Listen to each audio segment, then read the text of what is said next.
이런 말씀을 여러분들이 아마도 들으셨을 것입니다. 과거에서 배우지 못하면 반드시 과거가 되풀이 된다. 다시 한번 말씀드릴게요. 과거에서 배우지 못하면 반드시 그 과거가 되풀이 된다. 이 말씀의 뜻은 과거를 반드시 기억하라 말입니다. 반드시 기억하라.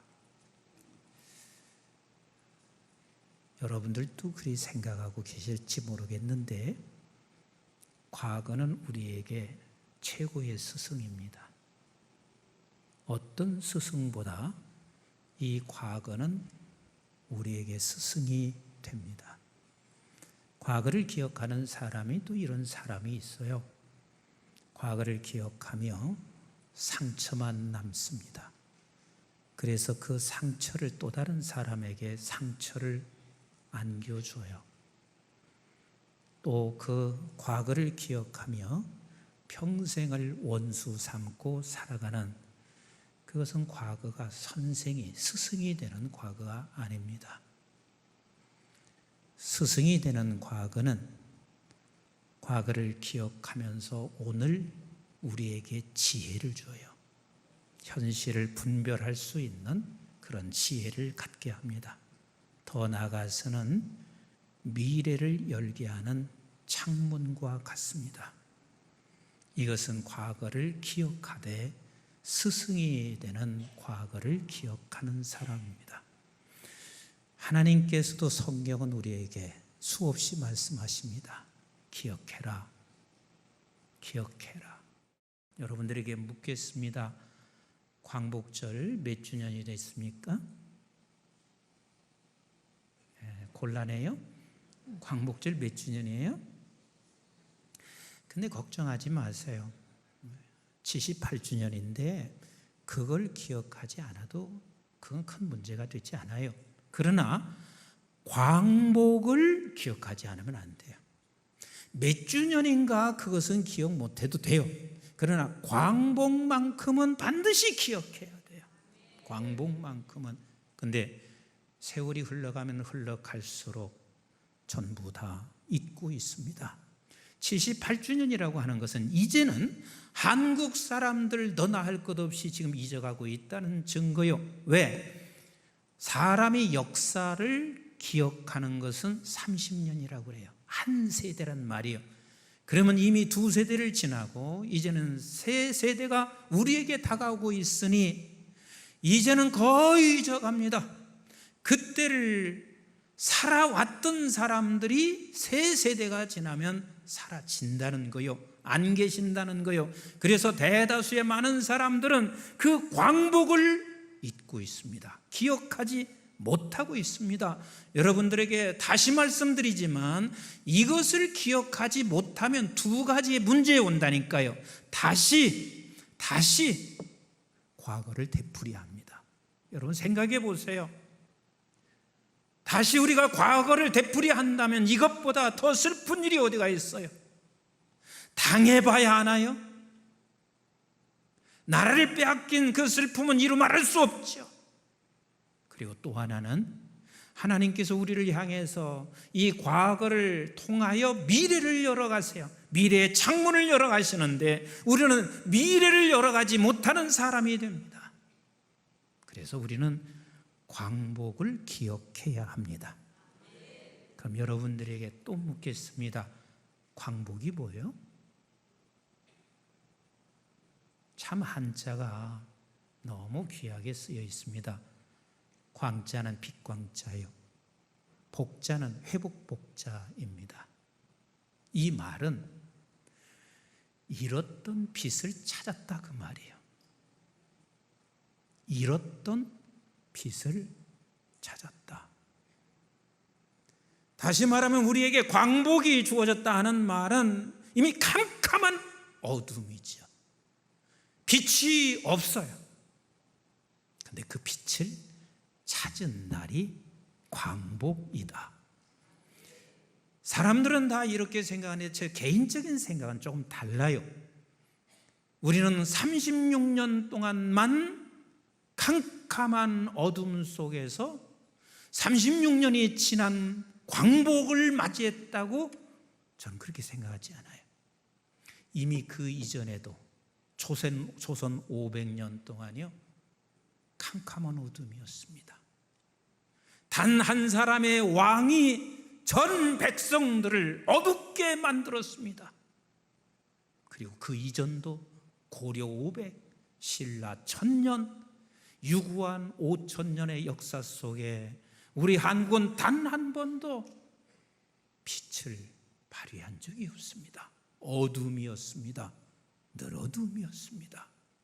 그런데 하나님께서 기적같이 이 민족에게 광복을 주셨습니다. 광복을 주셨습니다. 잃었던 빛을 찾았습니다. 여러분, 기적 아니에요? 어떻게 우리나라가 민주국가가 될 수 있어요? 자유민주주의가 될 수 있어요? 이건 기적이에요. 5000년의 역사 속에서 하나님께서 우리에게 주신 놀라운 기적이에요. 그래서 우리는 광복절을 기억하는 것은 하나님의 은혜를 기억하는 거예요. 우리 하나님이 아니면 그건 불가능한 일이었습니다. 물론 이 민족에는 아직도 반쪽만이 광복을 우리는 맞이했습니다. 저 북한 사람들은요 일본 사람들 욕할 아무런 이유가 없습니다. 왜냐하면 일제 치하에서 우리 모두가 다 함께 고통을 당한 것 이상으로 지금 저기는 단 한 사람에 의해서 캄캄한 어둠 속에서 살아가고 있는 저 북한 사람들, 아직도 거기는 광복이 안 된 거예요. 반쪽만 우리에게 광복을 주셨고 반쪽짜리 광복임에도 불구하고 세상에 이렇게 축복받은 나라가 없어요. 그런데 이 하나님께서 우리에게 주신 광복은 하나님께서 앞으로 주실, 우리를 향해서 더 앞으로 우리에게 주실 광복에 비한다면 굉장히 이것은 지엽적인 거예요. 지엽적인 거예요. 우리 하나님은 이런 광복을 통해서 우리에게 무엇을 하기를 원하고 무엇을 기대하시냐면 본질적 광복을 원하시는 거예요. 다시 말하면 본질적 광복이라고 하는 것은 우리가 영원한 죄에서 어둠 속에 있었던 이 민족, 이 지구촌, 너를 통하여 저들을 건져내, 저들을 건져내서 영원한 빛의 세계에 거하기를 원하시는 하나님이세요. 그래서 우리에게 광복을 주신 거예요. 이 어마어마한 광복, 본질적인 광복에 비하면 우리가 이 세계 앞에 우리가 떳떳하게 내놓는다 할지라도 그건 지엽적 광복일 뿐입니다. 이스라엘 백성들이 그랬습니다. 하나님께서는 그 자리에 머물러 있기를 원치 않았거든요. 하나님은 너희들을 통해서 본질적 광복을 일으키는 백성 되기를 원했습니다. 근데 저들은 지엽적인 광복만을 생각했습니다. 그도 그럴 수 있습니다. 그들은 수백 년 오랜 세월 동안 나라를 이루고 있으니 나라를 어떻게 하면 회복할 수 있을까? 메시아가 와서 그 회복을 간절히 소망했을 것은 당연하지요. 그런데 저들에게 주님께서 가르쳐 주시는 게 있습니다. 오늘 41절 같이 한번 보겠습니다. 41절 시작. 예수께서 그들에게 이르시되 사람들이 어찌하여 그리스도를 다윗의 자손이라 하느냐. 이스라엘 백성들이 예수 그리스도를 다윗의 자손 아니면 지엽적 광복을 이루기 위한 다윗의 자손이 올 거라는 것을 생각했습니다. 그러면 저들에게 예수님이 누구에게 이 말씀을 하신 줄 아세요? 마태복음 22장 41절에 구체적으로 말씀하시죠. 시작. 바리새인들이 모였을 때 예수께서 그들에게 물으시되, 누구한테 얘기하신 거예요? 그렇죠, 바리새인. 그러면 성경을 잘 알까요? 못 알을까요? 목사도 못 따라갈 만큼 성경을 너무 잘 아는 바리새인들이에요. 근데 저 바리새인들은 아직도 지역적 광복에 그쳐 있습니다. 지역적 광복을 이룰 메시아를 기다리고 있습니다. 그래서 우리 주님께서 얘들아 시편에 이렇게 기록하고 있잖아 하고 말씀하시고 계세요. 우리 한번 같이 42절 보도록 합니다. 시작. 시편에 다윗이 친히 말씀하였으되 주께서 내 주께 이르시되, 여기서 주께서 내 주께는 여호와 하나님께서 오실 그 메시아 그 주께 말했다 그 말이에요. 그 말이 무슨 말이냐면 43절 같이 봐요. 시작. 내가 내 원수를 내 발등상으로 삼을 때까지 내 우편에 앉았으리라 하셨도다 하였느니라. 그러니까 여기서 말씀하시고 계신 것은 그 주께서 이 세상에 오신 것은 지역적인 광복을 원하는 게 아니야. 그 이상의 것을 원하는 거야. 모든 원수들을 다 짓밟고 그리고 하나님의 나라를 세우는 것을 원한다. 근데 그분이 누가 할 수 있냐면 세상 사람이 불가능한 일이야. 그래서 44절에 이렇게 말씀하세요. 시작. 그런즉 다윗이 그리스도를 주라 칭하였으니 어찌 그의 자손이 되겠느냐 하시니라. 이 일을 이룰 수 있는 사람은 주야 돼. 그냥 인간 다윗의 자손에게서 나오는 게 아니라 하늘의 하나님이 이 땅에 오셔서 그분만이 그게 가능한 일이야 하고 말씀하신 것을 저에게 지금 바리새인들에게 주님이 그리 말씀하시고 계십니다. 여러분, 왜 하나님의 아들이어야? 왜 그럴까? 우리가 어둠 속에 들어간 것은 한 사람의 불순종으로 인하여 어둠 속으로 들어갔습니다. 근데 그 한 사람의 불순종은 내가 살기 위해서 불순종했습니다. 그러면 그 어둠 속에서 건져낼 수 있는 것은 어떻게 건져내냐면 한 사람의 순종하는 사람이 있어야 돼요. 근데 전 세계가 다 아무도 불순종의 어둠 속에 있는 자이기 때문에 절대로 누구도 순종할 수가 없습니다. 그래서 독생자 아들 예수 그리스도께서 죄 없으신 그분이 와서 순종을 해야 결국은 본질적 광복을 회복할 수가 있습니다. 그래서 예수 그리스도께서 모두를 살리기 위해서 자기가 죽기까지 순종을 하셨습니다. 아멘이신가요?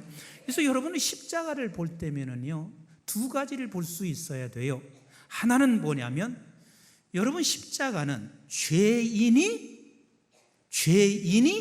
예수를 모르니 죽일 수밖에 없습니다. 저들이 요구하는 것은 지역적 광복만 요구하고 있으니 엉뚱한 이야기를 하면 죽일 수밖에 없어요. 그래서 십자가를 보면 죄를 볼 수 있어야 돼요. 내 죄다. 결국은 내가 죄로 인하여 주님을 죽였다. 죄를 보는 거예요. 근데 또 다른 하나가 있습니다. 사랑을 보는 거예요. 우리를 건져내기 위하여 본질적 광복을 위하여 하나님 되신 그분이 이 세상에 오셔서 내가 죽어짐으로 말미암아 우리를 건져내신 그 사랑, 그래서 이처럼 사랑하신 사랑을 보는 겁니다. 근데 여러분들께 묻습니다. 여러분들께서는 십자가를 보셨나요? 이 십자가 그냥 눈으로 본 게 아니라 여러분 마음으로 보셨나요? 그 사람은 이미 생명이 우리 속에 있기 때문에 볼 수가 있습니다. 아멘이신가요? 그러면 십자가를 볼 때마다 우리는 날마다 나는 죄인입니다. 완벽한 죄인입니다. 근데 하나님의 사랑으로 말미암아 내가 이 어둠의 죄 속에서 나를 건져내서 의의 빛된 자녀로 우리를 일으켰습니다. 이것을 고백하는 거예요. 여러분들이 꼭 기억해야 돼요. 하나님께서는요, 이 세상에 지역적인 광복을 주시러 오셨고, 예수님께서 그래서 질병, 눌린 자들 다 치료하세요. 그런데 그것으로 끝을 나는 게 아니라 궁극적인 것은 본질적 광복으로 끌고 가시는 거예요. 아멘이신가요? 한번 누가복음 4장 18절 19절을 같이 한번 보실까요? 시작. 주의 성령이 내게 임하셨으니 이는 가난한 자에게 복음을 전하게 하시려고 내게 기름을 부으시고 나를 보내사 포로된 자에게 자유를, 눈먼 자에게 다시 보게 함을 전파하며 눌린 자를 자유롭게 하고 주의 은혜의 해를 전파하게 하려 하심이라 하였더라. 그렇습니다. 이 세상에 눌린 것도 주님께서는 회복시켜 주시는 지역적 광복을 하시지만 그것으로 멈추면 큰일이에요. 왜 큰일인 줄 아세요? 그곳으로 멈춰 있었던 이스라엘 백성들은 예수를 잡았습니다. 예수를 죽였습니다. 몇 해 전이었어요. 우리 교회 집사님 한 분이 저에게 찾아오셔서, 목사님, 우리 남편 한 번만 만나보시면 어떻겠어요? 너무 애원하시기 때문에 제가 약속을 잡고 그리고 갔어요. 갔는데 목사가 온다는 소리를 듣고 벌써 도망쳤어요.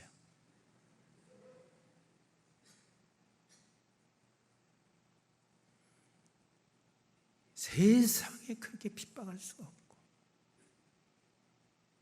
하나님이 살아있으면 절대 이럴 수가 없다. 근데 왜 그런 줄 아세요?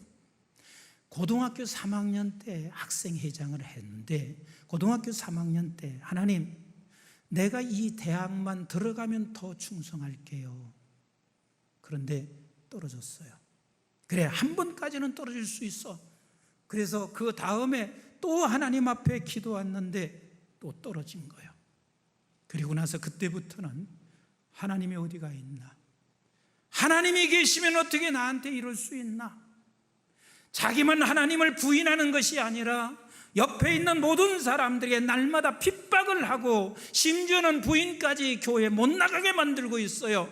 여러분 꼭 기억하셔야 돼요. 하나님께서는 지역적인 광복을 주시는 하나님이시기 때문에 이 민족에 그런 은혜를 베풀어 주신 거예요. 그러나 여기서 멈추면 안 되는 거예요. 우리는 어디로 가냐면 본질적인 광복, 그 본질적인 광복이 죄로 인하여 영원히 어둠 속에 있는 저들을 하나님께서 우리에게 네가 이제는 빛이 되어서 네가 그곳에 가서 저들을 건져내는데 우리를 쓰임받기를 원하시는 우리 하나님이세요. 그래서 에베소 5장 8절에 이렇게 말씀하시는 거예요. 에베소 5장 8절 시작. 너희가 전에는 어둠이더니 이제는 주 안에서 빛이라. 다시 한번 읽을까요? 너희가 전에는, 여기서 자기 이름을 놓고 한번 같이 읽읍시다. 시작. 석순이가 전에는 어둠이더니 이제는 주 안에서 빛이라. 조금 더 빛이라.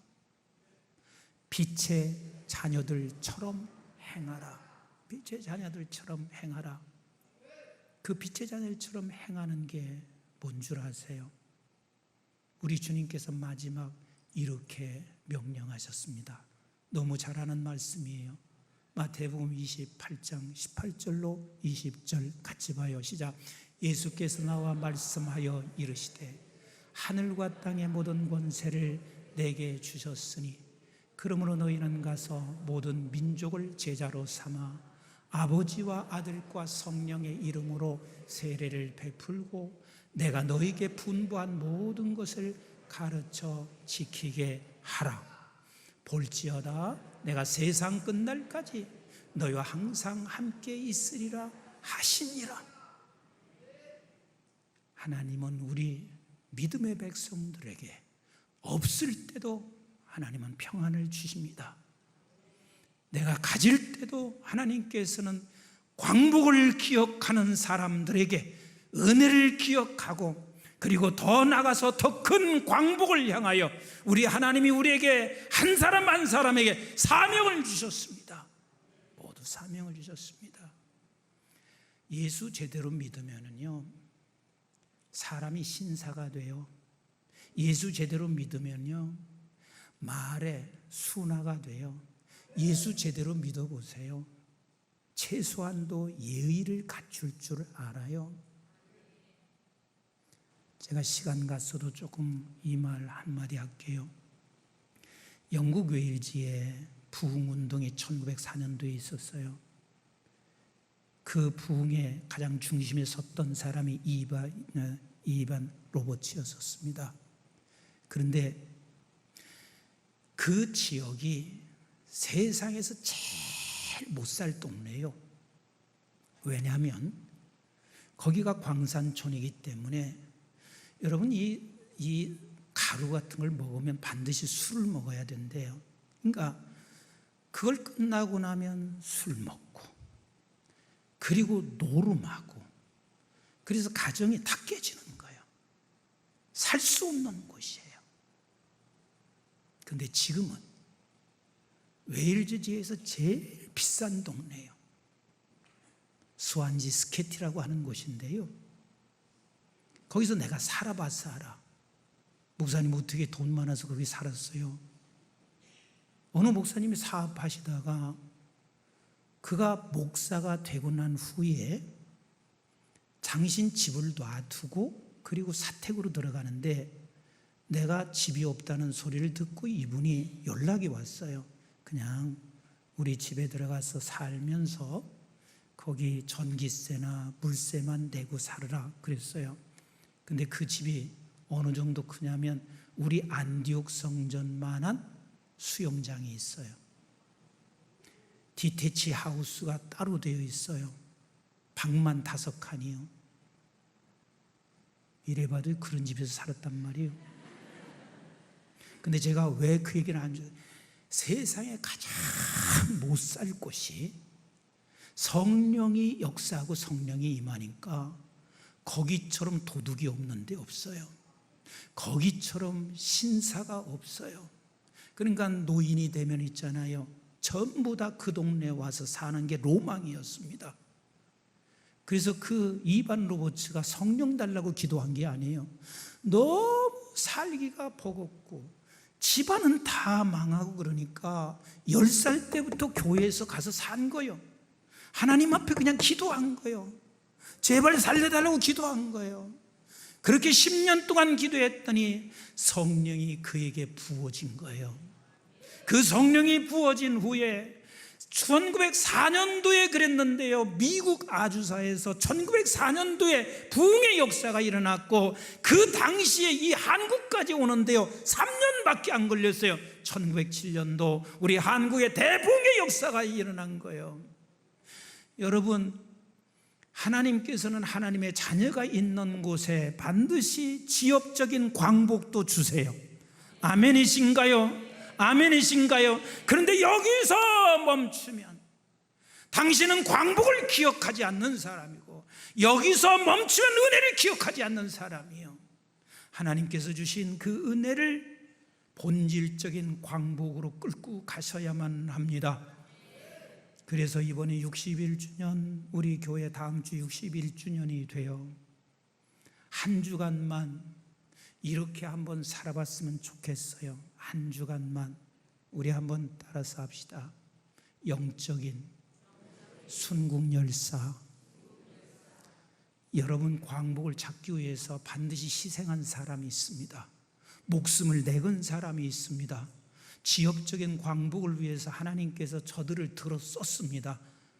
우리가 영적인 광복, 본질적인 광복을 위하여 우리 한 주간만, 아멘, 하나도 이렇게 안 하시는 거예요. 한 주간만 우리 한번 순국열사가 돼서요, 누구든지 하나 전도 한번 하세요. 결과는 아버지께 맡기면 돼요. 주변에 교회 나왔던 사람이 아직 못 나오고 있으면 여러분 전화해서 우리 61주년 생일에 그날 떡도 줘요, 밥도 맛있는 것 줘요. 여러분들께서 꼭 초청을 하셔서 우리 진정한 본질의 광복을 이끌어가는 저와 여러분들, 우리 한국중앙교회 성도가 되시기를. 그래서 반드시 우리는 민족 복음화를 이루어야 돼요. 그리고 이 민족을 통해서 세계 복음화를 이루어야 합니다. 아멘. 아멘.